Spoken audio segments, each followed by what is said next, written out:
सर्वप्रथमे जगतर नाथ जगन्नाथ ओडिशार आराध्य देवता महाप्रभु जगन्नाथ को मोर कोटि कोटि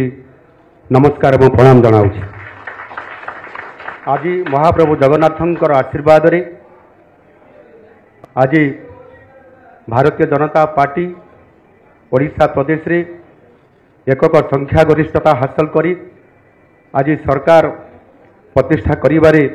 महाप्रभुंकर आशीर्वाद रही एवं ताहा सहित जो 4.5 कोटी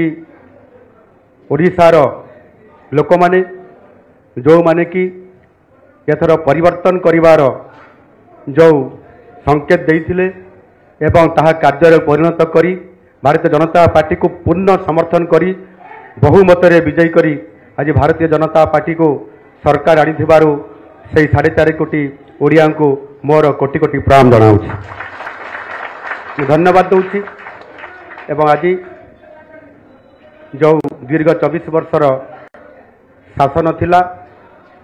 तार परिवर्तन होईची एवं लोक माने जो आशा एवं आकांक्षा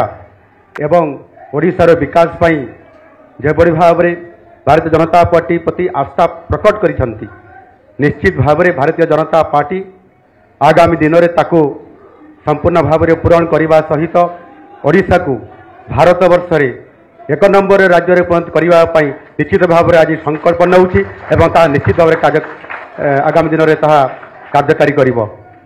समस्त को बहुत बहुत धन्यवाद। नमस्कार।